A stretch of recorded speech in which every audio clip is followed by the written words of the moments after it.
হরে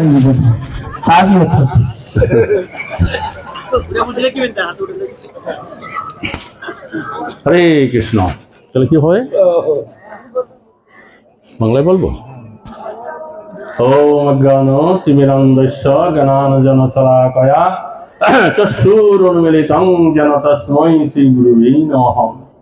নমঃ বিষ্ণুপাদায় কৃষ্ণপৃষ্ঠায় ভূতলে শ্রীমতে জয় পতাকা স্বামিনীতি নামিনে। নমঃ আচার্যপাদায় নিতাই কৃপাপ্রদায়িনে গৌরকথা ধামরায় নগরগ্রামতারিণে। নমঃ বিষ্ণুপাদায় কৃষ্ণপৃষ্ঠায় ভূতলে শ্রীমতে ভক্তিবেদান্ত স্বামিনীতি নামিনে। নমস্তে সারস্বতী দেবে গৌরবাণী প্রচারিণে নির্বিশেষ শূন্যবাদী প্রচেতদেশতারিণে। বাঞ্ছা কল্পতরুভ্যশ্চ কৃপা সিন্ধু বয়বচ পতিতানাং পাবনেভ্যো বৈষ্ণবেভ্যো নমো নমঃ। জয় শ্রী কৃষ্ণ চৈতন্য প্রভু নিত্যানন্দ শ্রী অদ্বৈত গদাধর শিবাসাদি শ্রী গৌর ভক্তবৃন্দ। হরে কৃষ্ণ কৃষ্ণ কৃষ্ণ হরে হরে, হরে রাম রাম রাম হরে হরে। মকং করতি বাচলং পঙ্গুরলঙ্ঘয়তে গিরিম যৎকৃপাতমহং বন্দে পরমানন্দ মাধবম। তো সমবেত সমাপস্থিত সুধী সজ্জন ভক্তমণ্ডলী, আপনারা এই শ্রীক্ষেত্র জগন্নাথপুরী পরিক্রমা করবার জন্য বর্তমানে আপনারা এই টুটা গোপীনাথ প্রাঙ্গণে সমবেত হয়েছেন। এই দরকার নাই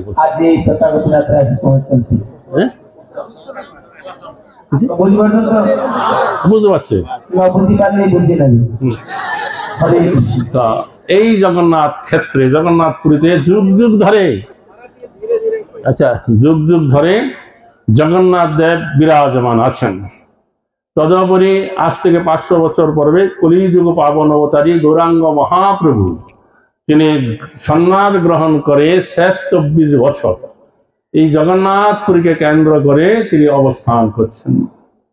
তার ভিতরে প্রথম 6 বছর তিনি দক্ষিণ ভারত, বঙ্গদেশ এবং বৃন্দাবনে ভ্রমণ করে 6 বছর অতিবাহিত হয়ে গেল। তারপরে শেষ 18 বছর তিনি এক নাগারে নীলাচল ধামে তিনি ছিলেন, জগন্নাথপুরীতে ছিলেন।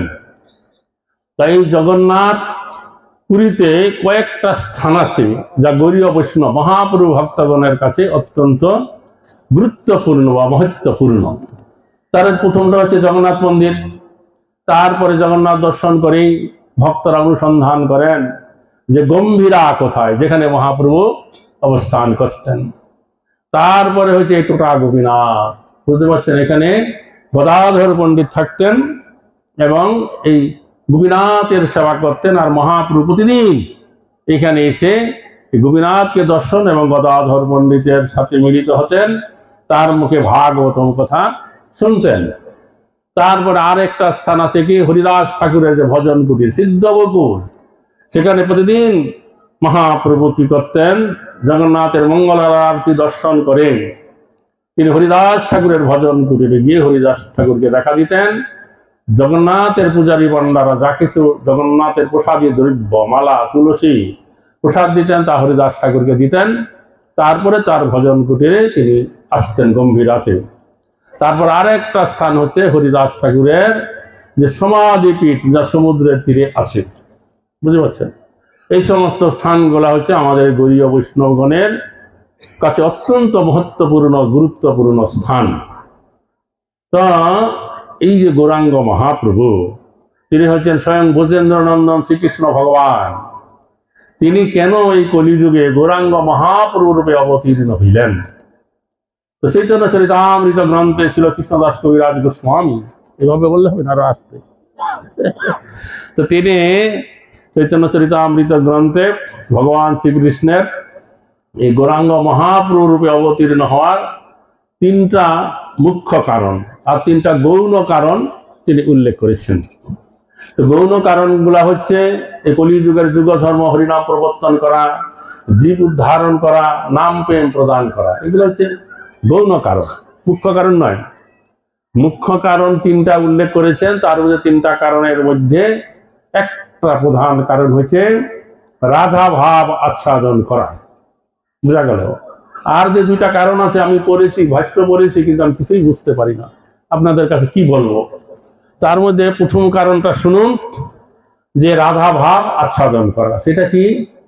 ভগবান শ্রীকৃষ্ণ যখন ব্রজভূমি বৃন্দাবনে লীলা বিলাস করছিলেন, তখন তিনি একটা ব্যাপার লক্ষ্য করলেন।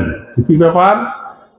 যে রাধা আমার সেবা করে, আমি সেবা গ্রহণ করি, তা আমি সেবা গ্রহণ করে যত না আনন্দ পাই, রাধারানী আমার সেবা করে ততপেক্ষা অনেক গুণ বেশি আনন্দ প্রাপ্ত হয়।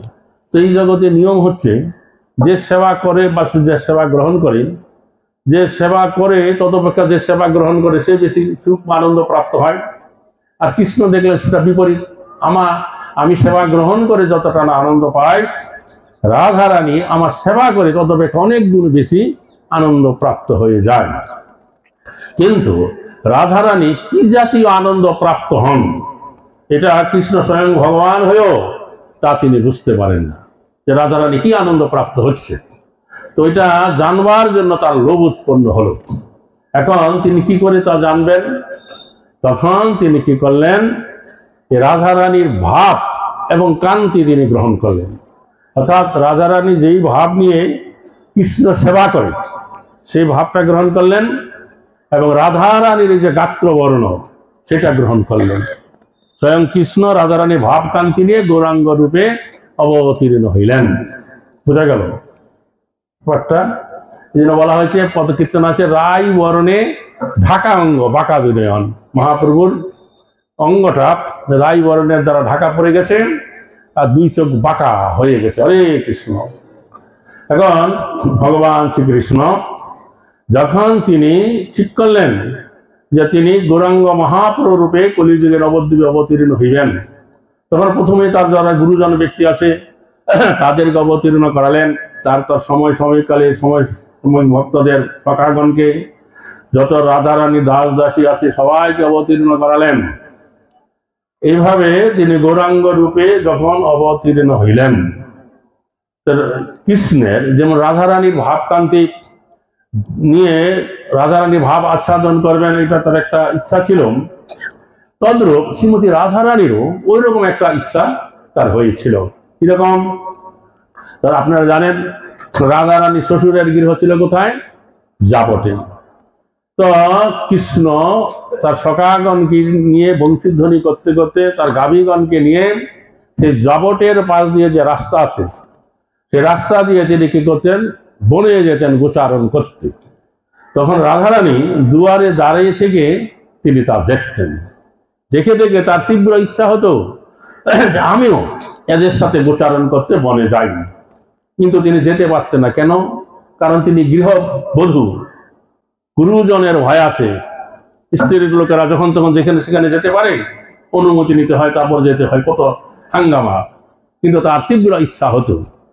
এই যে রাধারানীর এই যে মনোভাবটা, এটা আমাদের যে বৈষ্ণব পদকর্তা কবি যারা আছেন, তারা বিভিন্ন পদকীর্তনের মাধ্যমে তা তুলে ধরেছেন।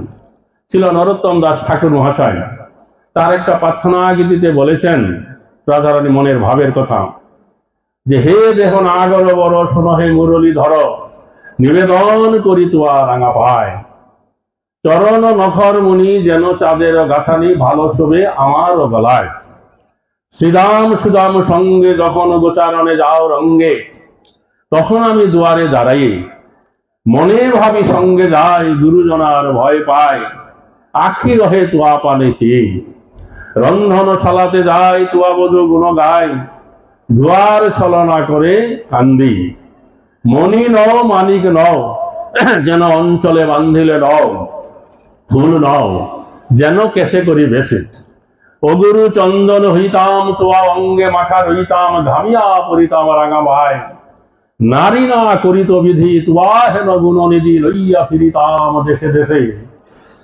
নরোত্তম দাসে কহে শোনাও হে দয়াময়, যেই দিন তোমার ভাবে আমার এই পরানো যাবে, সেই দিন দিও পদছায়া। এভাবে নরোত্তম দাস ঠাকুর রাধারানীর মনের ভাবটাই প্রার্থনা গীতিতে তুলে ধরলেন। অর্থাৎ নরোত্তম দাস ঠাকুর বলছেন রাধারানীর কথা, যে রাধারানী বলছে শ্রীকৃষ্ণের উদ্দেশ্যে যে শ্রীদাম সুদাম সঙ্গে যখন তুমি গোচারণ করতে বনে যাও, তখন আমি দুয়ারে দাঁড়িয়ে থেকে দেখি, হ্যাঁ, এবং আমার ইচ্ছা হয় আমি তোমার সঙ্গে বনে যাই, কিন্তু গুরুজনের ভয় পাই, যেতে পারি না। তখন আমি রন্ধনশালাতে যাই, রন্ধন করি, তোমার গুণগান গাই, আমার কান্না পায়, চোখে জল এসে যায়। কেউ এসে যদি জিজ্ঞাসা করে তোমার চোখে জল কেন, আমি তোকে বলি আমার চোখে ধোঁয়া লেগেছে, তাই আমার চোখে জল আসছে। আর কৃষ্ণের উদ্দেশ্যে বলছেন, হে কৃষ্ণ, তুমি এমন একটা বস্তু যে মণিও নও, যে মানিক নও, আমি তোমাকে অঞ্চলে বেঁধে রাখতে পারি। আর তুমি ফুল, যদি ফুল হতে, আমার কেশে তোমাকে বেশ করে আমি সাজায় রাখতে পারতাম। আমি যদি অগুরু চন্দন হইতাম, তোমার অঙ্গে মাখা রইতাম, আর ঘেমে তোমার রাঙা চরণে আমি পড়তাম।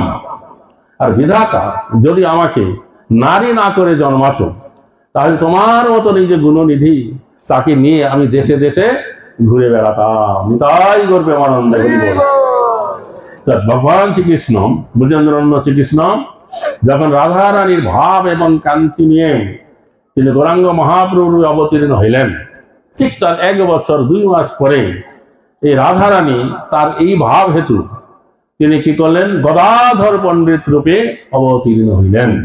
গদাধর পণ্ডিত স্বয়ং রাধা রানী।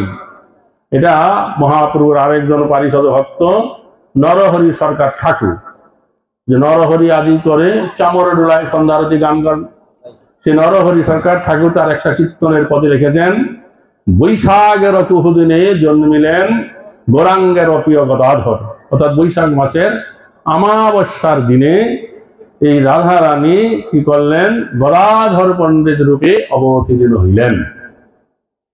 কৃষ্ণ মহাপ্রভু অবতীর্ণ হলেন ফাল্গুনী পূর্ণিমায়, তার 1 বছর 2 মাস পরে বৈশাখী পূর্ণিমায় এই গদাধর পণ্ডিত রূপে অবতীর্ণ হইলেন রাধারানী।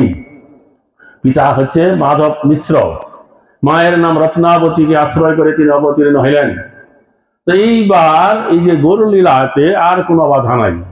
এই গৌর গদাধর একত্রে একই পণ্ডিতের তোলে পড়াশোনা করা, আর তারপরে গঙ্গায় যে গিয়ে স্নানকেলি করা, দুষ্টামি করা, তা তারা করতেন, কেউ আর কোনো রকম বাধা নাই। আর স্বভাবে দেখা গেল কি, যে নিজে বালক নিমাই, শিশু নিমাই, পরম চঞ্চল, পরম দুষ্টামি করে বেড়ায়। আর এই গদাধর যেহেতু রাধারানী কিনা, পরম শান্ত শিষ্ট, কোনো দুষ্টামি সে করে না, কিন্তু দুইজন একসঙ্গে থাকে। এইভাবে দিন অতিবাহিত হয়। ব্রজলীলায় রাধারানী কৃষ্ণের সঙ্গ করতে যে সমস্ত গুরুজনের ভয় পাইতেন, বাধা প্রাপ্ত হতেন, এই গৌরলীলায় আর কোনো বাধা নাই, দুইজন সবসময় একসঙ্গে আছেন। আর ব্রজলীলা চলাকালীন সময় যে সমস্ত গুরুজনেরা ভয়ে রাধারানী কৃষ্ণের সঙ্গ করতে পারতেন না, আর এই গৌরলীলা দেখেছে কি, তারা সবসময় একত্রে থাকার জন্য উপদেশ দিচ্ছে। এটা একটা উদাহরণ হচ্ছে কি, মহাপ্রভু যখন গয়াতে গেলেন, বিষ্ণুর পাদপদ্ম দর্শন, ঈশ্বরপুরী পাদের সাথে মিলন, তার কাছে কৃষ্ণ মন্ত্র গ্রহণ করে তিনি যখন এই কৃষ্ণ নাম করতে করতে নবদ্বীপ মায়াপুরে ফিরে এলেন, তখন মহাপ্রভুর সমস্ত ভক্তরা তারা দেখে তো অবাক হয়ে গেলেন, এই নিমাই পণ্ডিত কি করে তার এত ভাবান্তর হয়ে গেল। হ্যাঁ, তখন তার কৃষ্ণ মহাপ্রভুর 3টা দশা এরকম, গঙ্গায় বিষ্ণু পাদপদ্ম দর্শন, ঈশ্বরপুরী পাদের সাথে মিলন, তার কাছে দীক্ষা মন্ত্র গ্রহণ করা, তখন তার এই যে কৃষ্ণ প্রেম, এটা অঙ্কুরোদ্গম হইল। আবার এই ভাব নিয়ে যখন কৃষ্ণ নাম করতে করতে তিনি কানাই নাটশালা নামক একটা জায়গা আছে গঙ্গার পশ্চিম তীরে, এখন এটা ঝাড়খণ্ড রাজ্য হয়ে গেছে, আগে বাংলারই অংশ ছিল, সেখানে যখন এলেন তখন তিনি কানাইয়া লালের দর্শন প্রাপ্ত হইলেন। ভক্তদের কাছে বলেছেন যে কানাই নাটশালা নামে এক গ্রাম, গয়া হইতে আসিতে দেখিল সেই স্থান, তমাল শ্যামল এক বালক সুন্দর, নবগুঞ্জা মালা সহিত কুন্তল মনোহর, হাতেতে মোহনবাসী পরম সুন্দর, নানা রকম অলঙ্কার বস্ত্র, শরীর এবার ঝলমল করছে, হাসিতে হাসিতে আমার নিকটে আইলা, আমা আলিঙ্গিয়া পলাইলা কোন ভিতে। এইরকম যে বালক, সে হাসতে হাসতে আমার নিকটে এলো, আমাকে আলিঙ্গন করে যে কোথায় পালিয়ে গেল, আমি আর তার দেখা পাইলাম না। তখন থেকে মহাপ্রভু এই কৃষ্ণ প্রেমের এই যে বিরহ দশা, সেটা তিনি প্রাপ্ত হইলেন। তখন থেকে ভাবটা হইল কোথা কৃষ্ণ, কাহা যাম কাহা পাম, কাহা গেলে কৃষ্ণ পাম। এই দ্বিতীয় দশা হলো। এই ভাব নিয়ে তিনি যখন নবদ্বীপ মায়াপুরে এলেন, সমস্ত ভক্তরা তারকে দেখে তো অবাক হয়ে গেল। নিমাই পণ্ডিতের সেই পূর্বজিত ভাব নাই। আগে ন্যায় সাংখ্য ঈশ্বর দর্শন নিয়ে তর্ক করতো, প্রশ্ন জিজ্ঞাসা করতো, এখন অঝর নয়নে কৃষ্ণ নাম করছে আর কান্না করছে। হ্যাঁ, তখন তার যে ভক্তরা, যারা যারা সতী মাতা অন্যান্যরা নিমাইয়ের ভাব দেখে তারা কেউ নিমাইয়ের কাছে যেতে পারছে না। হ্যাঁ, সবাই বলছে নিমাই পাগল হয়ে গেছে, তাকে পাক তৈল দাও, নারায়ণ তৈল দাও, সতী মাতা সহজ সরল, যে যা বলে তাই দেয়। তখন এক সময় নিমাই যখন বাড়িতে ছিলেন, তখন তার এই ভাব দেখে সতী মাতা তার কাছে যেতে ভয় পাচ্ছে। তখন সে সময় গদাধর পণ্ডিত হঠাৎ মহাপ্রভুর বাড়িতে এলেন। তো গদাধরকে দেখে মহাপ্রভু উঠে তার হাত দুইটা ধরে বলছে, গদাধর তুমি বড় ভাগ্যবান, বাল্যকাল থেকে তোমার কৃষ্ণবতী, আমার এই হেন দিন বৃথা গেল, আমি বিদ্যার বিলাসে দিন কাটালাম। তো তুমি তো ভক্ত, কৃষ্ণ ভক্ত, তাহলে তুমি বলো যে কৃষ্ণ কোথায়, কৃষ্ণকে আমায় এনে দাও। তখন গদাধর পণ্ডিত বলছে, কেন, কৃষ্ণ তো তোমার বক্ষে আছে। তৎক্ষণাৎ মহাপ্রভু তার বক্ষ নখ দিয়ে চিত্তে শুরু করেছেন। গদাধর পণ্ডিত তখন নিমাইয়ের হাত দুইটা ধরে বলছেন, হে নিমাই, তুমি একটু শান্ত হও, কৃষ্ণ এক্ষুনি আসবেন। তখন মহাপ্রভু শান্ত হলেন। সতী মাতা এটা আড়াল থেকে দেখলেন, দেখে গদাধর পণ্ডিতের উপরে তিনি খুবই সন্তুষ্ট হলেন। পরে গদাধরকে ডেকে বলছেন, হে গদাধর, তুমি সবসময় আমার নিমাইয়ের কাছে থাকবে। যে নিমাইয়ের এই অবস্থা দেখে আমি কাছে যেতে ভয় পাই।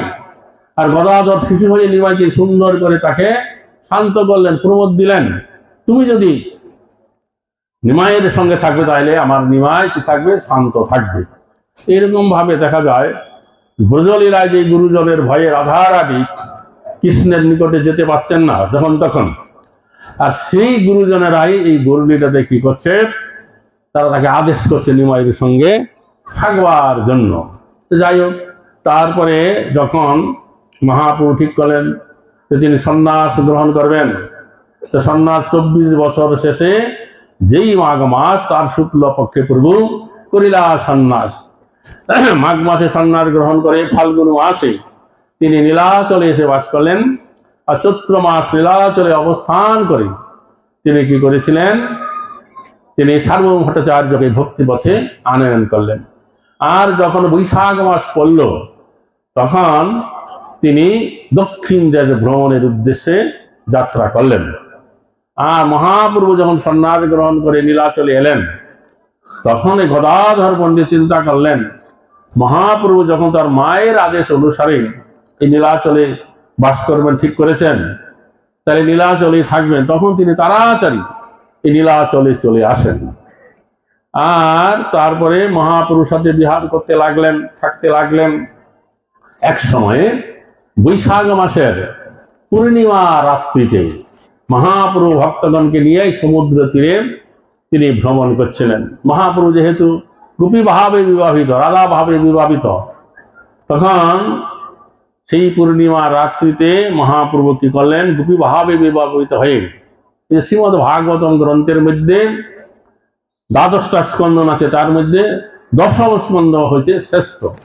এই 10ম স্কন্ধের ভিতরে আবার রাস পঞ্চায় অধ্যায় 29 থেকে 33 অধ্যায় অব্দি হচ্ছে শ্রেষ্ঠ। তার ভিতরে আবার গোপী গীত হইতে সর্বশ্রেষ্ঠ। গোপীরা কি করেছিল, যে কৃষ্ণ, রাধা কৃষ্ণ গোপীরা একত্রে রাসনৃত্য করছিলেন। এক সময় দেখা গেল কি কৃষ্ণ রাধারানীকে নিয়ে সে রাসস্থলী থেকে অন্তর্ধান হয়ে গেছে।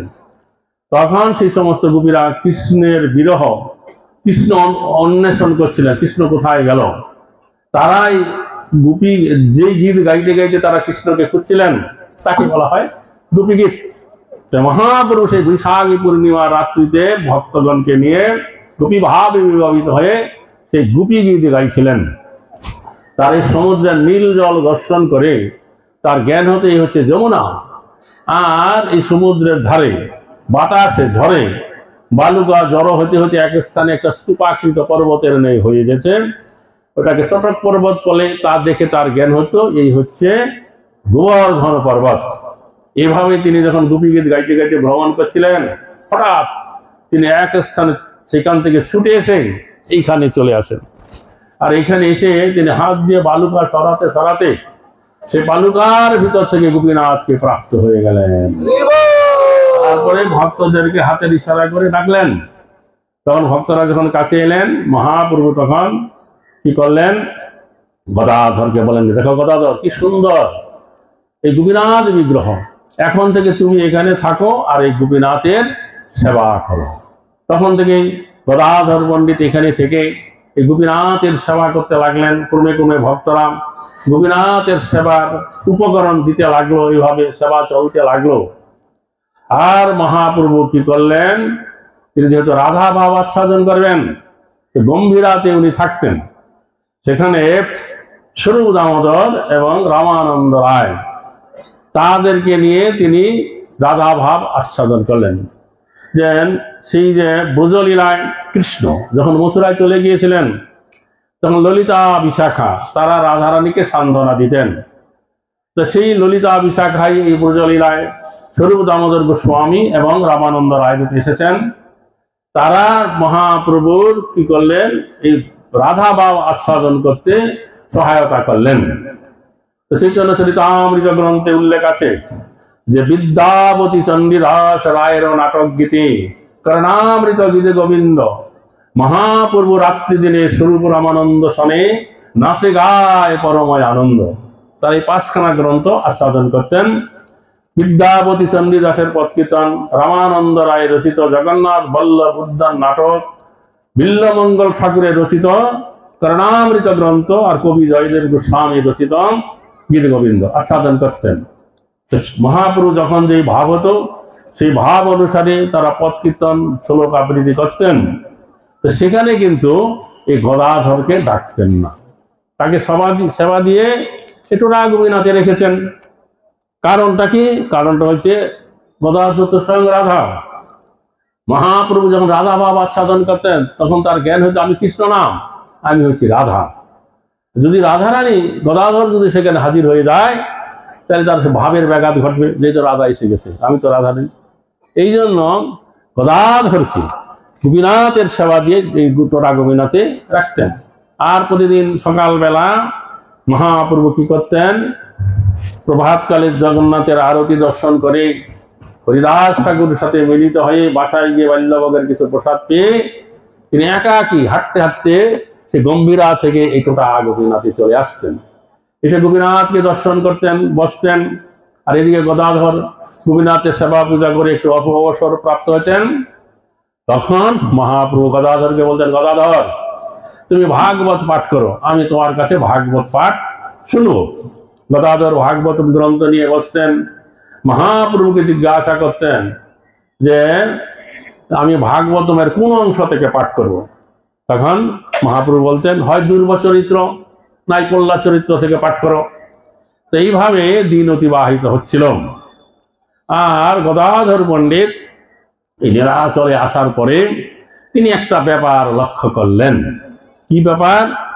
যে মহাপ্রভু তার প্রিয় অনেক ভক্তকে কোন একটা সেবার দায়িত্ব দিয়ে তার কাছ থেকে অনেক দূর দেশে পাঠিয়ে দিচ্ছেন। নিত্যানন্দ প্রভুকে আজ্ঞা দিলেন, তুমি বঙ্গদেশে ফিরে গিয়ে আসনডালে সকলকেই এই কৃষ্ণ ভক্তি প্রদান করো।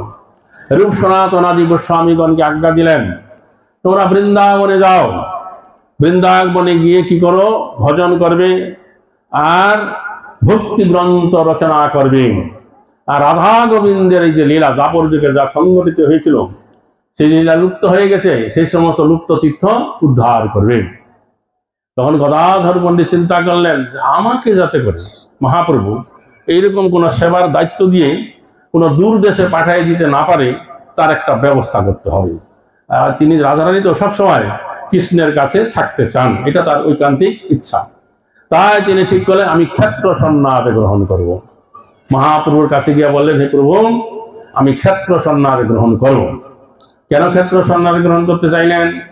তার কারণ হচ্ছে ক্ষেত্র সন্ন্যাসের নিয়ম হচ্ছে তিনি যতদিন জীবিত থাকবেন, বেঁচে থাকবেন, এই শ্রীক্ষেত্র যে ধাম আছে জীবনে কোনো কারণে এই ক্ষেত্রের বাইরে যেতে পারবেন না। কারণ গদাধর পণ্ডিত বিচার করেছিলেন মহাপ্রভু যখন তার মায়ের আজ্ঞা অনুসারে নীলাচলবাসী হলেন, তো নীলাচলেই থাকবেন। তাহলে ক্ষেত্র সন্ন্যাস গ্রহণ করলে তাকে আর বাইরে পাঠাবে না, তিনি মহাপ্রভুর নিকটে থাকতে পারবেন। এটা ছিল উদ্দেশ্য। তখন মহাপ্রভু গদাধরকে বললেন, হে গদাধর, তুমি ক্ষেত্র সন্ন্যাসের মানে জানো? জীবনে যতদিন তুমি বেঁচে থাকবে শ্রীক্ষেত্র ধামের বাইরে কোনো কারণে যেতে পারবে না। এটা হচ্ছে বলে, হ্যাঁ আমি জানি, সব জেনে শুনেই আমি এই সিদ্ধান্ত গ্রহণ করেছি। তো সন্ন্যাস গ্রহণ করবার 5 বছর পরে মহাপ্রভু স্থির করলেন যে তিনি একবার বৃন্দাবন ধামে যাবেন, বৃন্দাবন ধাম দর্শন করে আবার আসবেন। তা তিনি ভক্তগণের কাছে বললেন যে আমি বঙ্গদেশ হয়ে বৃন্দাবন যাব। গঙ্গা বাংলায় আমার 2টা সমাজ রয়েছে, এক হচ্ছে আমার মাতাম, আরেক হচ্ছে কি এই গঙ্গায় স্নান করবো, মাতাকে দর্শন করব, ভক্তগণকে দর্শন দিব, তারপর আমি বৃন্দাবন যাব। সেই সময়ে গদাধর পণ্ডিত যখন তা জানতে পারলেন, তিনি মহাপ্রভুর কাছে এসে আবদার করলেন, হে প্রভু, আমিও তোমার সঙ্গে বৃন্দাবন যাব। এই কথা শোনা মাত্র মহাপ্রভু বললেন, তোমার তো বৃন্দাবন যাওয়া হবে না, কারণ তুমি ক্ষেত্র সন্ন্যাস গ্রহণ করেছ। তুমি যদি ক্ষেত্রের বাইরে যাও, তোমার ক্ষেত্র সন্ন্যাস ভঙ্গ হয়ে যাবে। তখন গদাধর পণ্ডিত বললেন, আমার ক্ষেত্র সন্ন্যাস জাগ্রত, আমি তোমার সঙ্গে যাব। তখন মহাপ্রভু, আরে তোমার তো গোপীনাথের সেবা আছে, গোপীনাথের সেবার কি হবে? তখন গদাধর পণ্ডিত বললেন যে তোমার এই যে পাদপদ্ম দর্শন করায় কোটি গোপীনাথের সেবা হয়ে যাবে, আমি তোমার সঙ্গে যাব। তখন মহাপ্রভু অনুমোদন করলেন না। তখন গদাধর পণ্ডিত অভিমান করে বললেন যে আমি তোমার সঙ্গে যাব না, আমি একাকী যাব, সচিমাতাকে দর্শন করতে যাব। তারপরে নির্ধারিত দিনে যখন মহাপ্রভু যাত্রা করলেন, তার সঙ্গে অনেক ভক্ত চলতে লাগলো। আর এই গদাধর পণ্ডিত মহাপ্রভুর সঙ্গ করবার জন্য মহাপ্রভুর আদেশ লঙ্ঘন করে তিনি উপপথে চলতে লাগলেন। প্রশস্ত পথ দিয়ে মহাপ্রভু যাচ্ছে, আর দূরে দূরে পথে গদাধর পণ্ডিত চলতে লাগলেন। এইভাবে চলতে চলতে তারা কটক অব্দি চলে গেলেন। কটকে মহানদীর তীরে একটা বকুল গাছ ছিল, যেটাকে বর্তমানে গড়গড়িয়া ঘাট বলে। তো সেখানে বকুল গাছের ছায়ায় মহাপ্রভু বসলেন, আর অনেক দূরে গদাধর পণ্ডিত আছেন। তখন মহাপ্রভু তার কয়েকজন ভক্তকে পাঠালেন যে তোমরা যাও, গদাধর পণ্ডিতকে ডেকে এখানে নিয়ে আসো। যখন গদাধর পণ্ডিত এলেন, তখন মহাপ্রভু বললেন, দেখো গদাধর, তুমি পুরী থেকে অনেক দূরে চলে এলে, তোমার এই ক্ষেত্র সন্ন্যাস ভঙ্গ হয়ে গেল। তা আমার দিব্যি, আমি কিছুক্ষণ পরে নৌকায় উঠবো, নৌকায় করে মহানদী পার হব, তুমি আর আমার সঙ্গে বৃন্দাবন যাওয়ার জন্য আগাবে না। তখন স্থির হলো যে মহাপ্রভু বিকালবেলা মহানদীতে স্নান করবেন, তারপরে তিনি সন্ধ্যাবেলা নৌকায় উঠে মহানদী পার হবেন। সেই সময় আবার মহারাজ প্রতাপরুদ্র এলেন। তৎকালীন সময়ে প্রতাপরুদ্রের রাজধানী ছিল কটকে। তিনি এসে মহাপ্রভুকে প্রণাম জানালেন এবং ইষ্টপুষ্টি করে জানতে পারলেন মহাপ্রভু এখনই সন্ধ্যাবেলা নৌকায় পার হয়ে নৌকায় করে মহানদী পার হবেন। তখন তার রাজ্যের সীমানা যতদূর অবধি আছে ততদূর অবধি রাজা পত্র পাঠাইলেন যে মহাপ্রভু যাবে, যেখানে যেখানে মহাপ্রভু বিশ্রাম করবে তার জন্য একটা নতুন ঘর তৈরি করো, সেবার উপযোগী দ্রব্যাদি রাখবে, আর ব্যক্ত হস্তে পাহারা দেবে, কেউ যেন মহাপ্রভু কোনোরকম বিরক্ত না করতে পারে। তারপরে মহারাজ প্রতাপরুদ্র কি করেছিলেন, বড় বড় হাতি এনে সে হাতির পিঠে তার রানীগণকে চড়াইলেন। চারিদিকে চাদুয়া দিয়ে ঘেরাও করা হলো। মহাপ্রভু যখন স্নান করে উঠে আসছেন, সেই সময় হাতির পিঠে সেই সমস্ত রানীরা মহাপ্রভুকে দর্শন করে দূর থেকে তারা যখন প্রণাম করলেন, তৎক্ষণাৎ তারা প্রেম ভক্তি প্রাপ্ত হয়ে গেলেন। কৃষ্ণ প্রেমের অষ্টসাত্ত্বিক বিকার তাদের দেখা দিল, তারা কান্না করতে লাগলেন। চৈতন্য চরিতামৃত গ্রন্থ আছে এইরকম অবতার, এইরকম দয়ালু, যারা দূর থেকে দর্শন করে তাকে প্রণাম করে তারাও প্রেম ভক্তি প্রাপ্ত হয়ে যায়। তারপরে কি হলো, মহাপ্রভু তখন শুকনা বস্ত্র পরিধান করে, তিলক ধারণ করে যখন নৌকায় উঠবেন, তখন মহাপ্রভু তার সঙ্গে যে সমস্ত ভক্তরা যাবে তাদেরকে আগে নৌকায় তুললেন।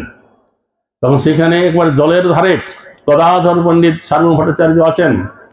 মহাপ্রভু তখন বললেন, গদাধর তুমি আর দুঃখ করো না, তুমি এখান থেকে নীলাচলে ফিরে গিয়ে গোপীনাথের সেবা করো। এই বলে গদাধরের হাত দুইটা ধরে মহাপ্রভু সার্বভৌম ভট্টাচার্যের কাছে তাকে সঁপে দিলেন। তাই এইদিকে সেই যে সার্বভৌম ভট্টাচার্য তিনি মহাপ্রভুর বিরহে কাতর, তদুপরি আবার এই গদাধরের দায়িত্ব। মহাপ্রভু তাড়াতাড়ি নৌকায় উঠে মাঝিগণকে নির্দেশ দিলেন নৌকা ছেড়ে দেওয়ার জন্য। নৌকা ছেড়ে দিল। সার্বভৌম ভট্টাচার্য গদাধরকে কোলে নিয়ে সেই নদীর তীরে বালুকার উপরে বসে বললেন। যতদিন অব্দি নৌকা দেখা যায় তারা তাকে দেখলেন, তারপর আর নৌকা দেখা যাচ্ছে না। তখন সার্বভৌম ভট্টাচার্য গদাধরকে বলেন, গদাধর আর দুঃখ করো না, চলো আমরা এখন ধীরে ধীরে নীলাচলে ফিরে যাই। এইভাবে নীলাচলে ফিরে এসে গদাধর আবার গোপীনাথের সেবা করতে লাগলেন। তো সেই যাত্রায় মহাপ্রভু বৃন্দাবনে যাওয়া হয় নাই।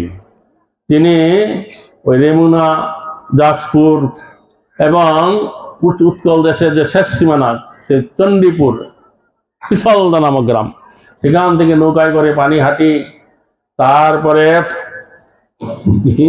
হালি শহর, তারপরে নবদ্বীপের বিদ্যানগর এবং শান্তিপুর হয়ে তিনি রামকেলে গিয়ে রূপ সনাতনের সাথে সাক্ষাৎ করলেন, তাদের নামকরণ করলেন। তারপরে কানাই নাথশালায় গিয়ে তিনি আর বৃন্দাবনের দিকে যান নাই। ওখান থেকে তিনি আবার শান্তিপুরে এসে ভক্তগণকে ঘোষণা করলেন যে আমি এই যাত্রায় আর বৃন্দাবনে যাচ্ছি না, তোমরা আপন আপন গিরে ফিরে গিয়ে কৃষ্ণ নাম করে আমাকে আশীর্বাদ করো, আমি যেন সুখে বৃন্দাবন যেতে পারি। আর এই বছর আমি বাংলায় এলাম, তোমাদের সকলের সাথে আমার সাক্ষাৎ হলো, এই বছর তোমাদের আর নীলাচল ধামে আসতে হবে না, নীলাচলে গিয়ে কিছুদিন পরে আমি বৃন্দাবন যাত্রা করব। তারপর তাড়াতাড়ি তিনি নীলাচল ধামে কয়েকজন ভক্তকে নিয়ে চলে এলেন। নীলাচলবাসী ভক্তরা তারা তখন কেউ জানতো না যে মহাপ্রভু এত তাড়াতাড়ি এই নীলাচলে ফিরে আসবে।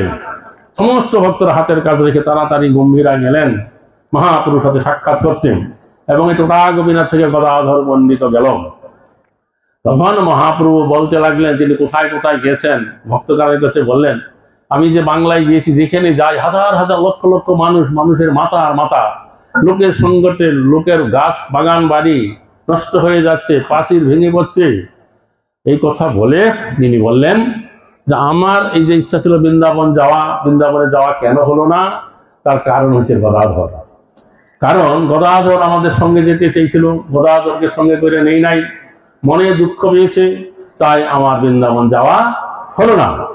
এই কথা শুনে গদাধর মনের নিকটে ছিলেন, তিনি মহাপ্রভু চরণ ধরে বলছেন, হে প্রভু, তুমি হচ্ছে স্বতন্ত্র ঈশ্বর। হ্যাঁ, তুমি যখন যেখানে থাকো সেখানে গঙ্গা যমুনা বৃন্দাবন সমস্ত তীর্থ অবস্থান করেন, তথাপি লোক শিখাবার জন্য তুমি বৃন্দাবনে যাও, তোমার যাত্রা কে ভঙ্গ করতে পারে? তবে ভালো কথা, তুমি এখন নীলাচল ধামে ফিরে এসেছো, আর কয়েকদিন পরে রথযাত্রা হবে, রথযাত্রা দর্শন করো। আর সামনে বর্ষাকাল, কদমাক্ত পথ চলতে পারবে না, বর্ষাকাল অতিবাহিত হোক, শরৎকাল আসুক, তুমি বিজয়া দশমীর দিন সুখে তুমি বৃন্দাবন যাত্রা করবে, কেউ তোমাকে বিঘ্ন করতে পারবে না। এই কথা শুনে উপস্থিত ভক্তরা বললেন, এই পণ্ডিত গোসাই যা বলছে এটা সবাই হচ্ছে আমাদের মনের কথা। তখন মহাপ্রভু বলেন, ঠিক আছে, তোমাদের সকলকার যখন এইরকম ইচ্ছা, তাহলে আমি বিজয়া দশমীতেই যাত্রা করব।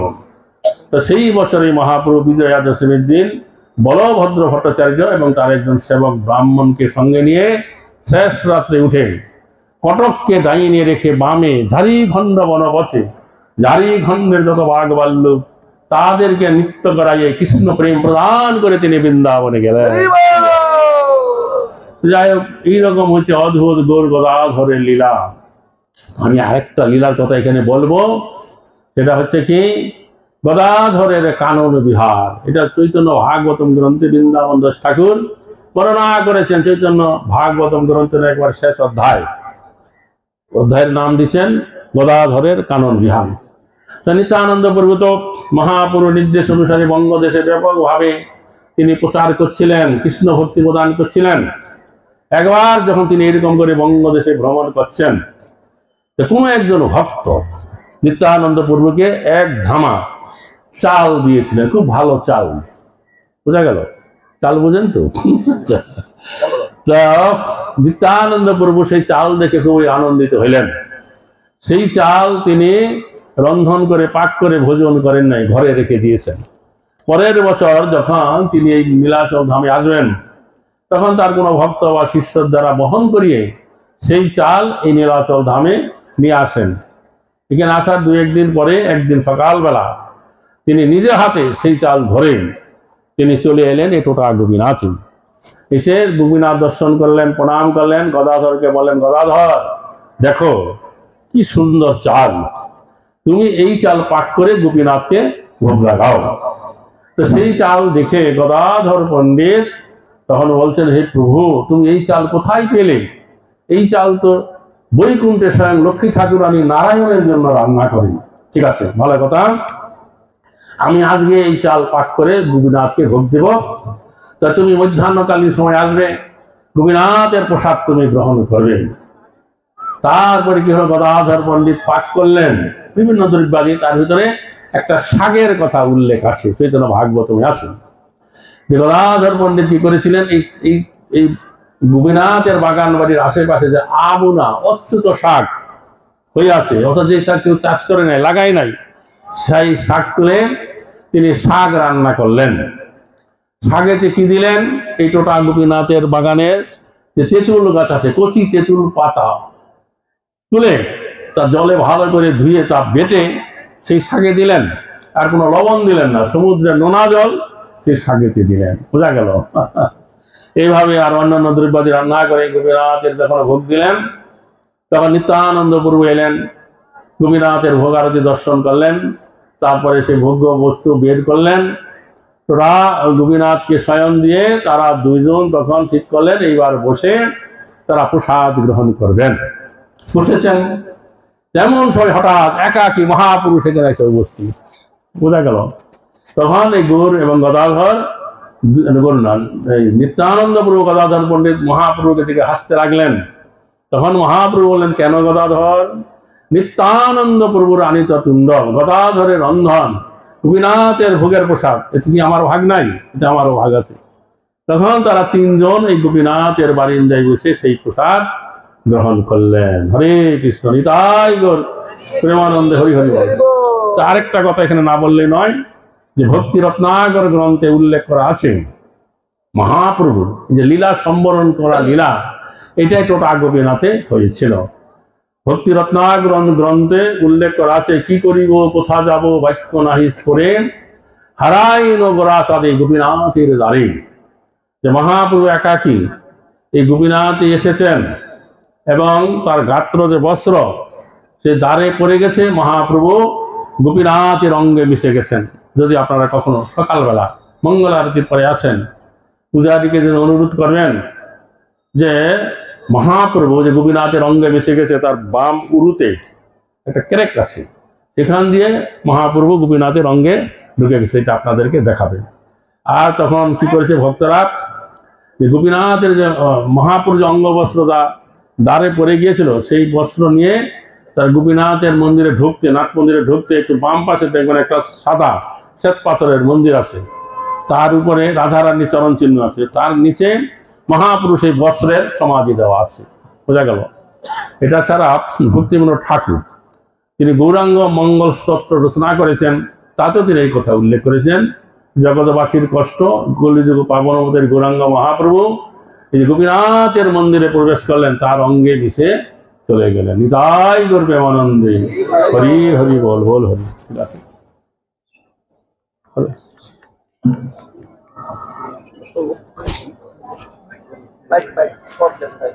এরপর কি হবে?